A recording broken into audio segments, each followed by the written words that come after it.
صباح الخير، أنا الدكتور سيام كومار، استشاري أول جراح الأنف والأذن والحنجرة والرأس والعنق هنا في مستشفى أبولو الرئيسي في تشيناي. اليوم أنا موجود معكم لأتكلم عن موضوع قريب من قلبي، وهو زراعة القوقعة. زراعة القوقعة هي ما نسميها أشبه بالأذن الإلكترونية. يتم استخدامها في حالات متقدمة جدا من فقدان السمع. نشوف كثير من الأطفال أو الكبار اللي عندهم فقدان سمع شديد جدا، لدرجة إن حتى السماعة الخارجية ما تنفع معهم.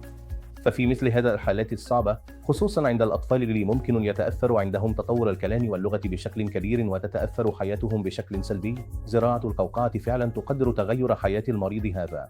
أما بالنسبة للكبار، فنحن ننظر لكبار السن أو أي أشخاص فقدوا السمع لأي سبب، زي التهاب السحايا أو إصابة في الرأس أو أسباب ثانية كثيرة.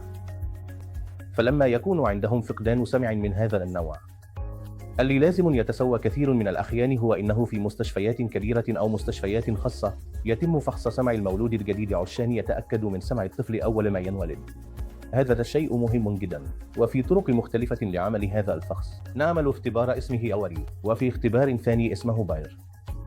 أيا كان الاختبار اللي يتسوى، أول شيء لازم نشوف إذا الطفل نجح أو رسب في الاختبار. ولو الطفل رسب في الاختبار، لازم نعيد التقييم مرة ثانية.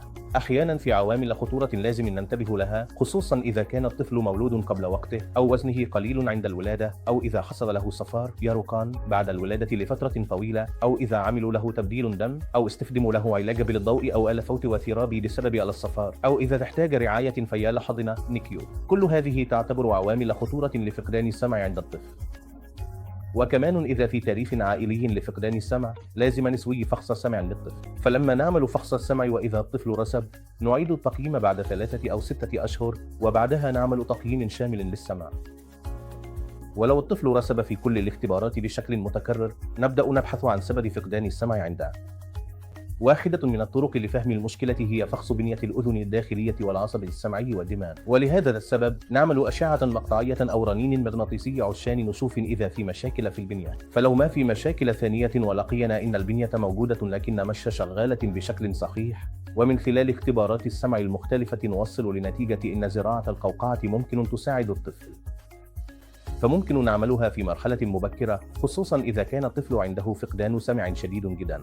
أما عند الكبار، زي ما قلت، لما نلاقي هذا النوع من فقدان السمع ونحب نعيد تأهيلهم، واحد من الأسباب هو عشان ما ينقص الإدراك عندهم، ونقدر نمنع الخرف ومشاكل ثانية. ودحين نشوف كثير من كبار السن عايشين لوحدهم في البيت أو ما عندهم أحد يهتم فيهم. فعشان كذا وعيهم بالأصوات ووعيهم بأنفسهم كمان مهم جدا، وهم بحاجة يتواصلوا مع الناس اللي حولهم، جيرانهم أو حتى الخدم أو أي أحد ثاني. بدون هذا الشيء، حتى سلامتهم بتكون معرضة للخطر.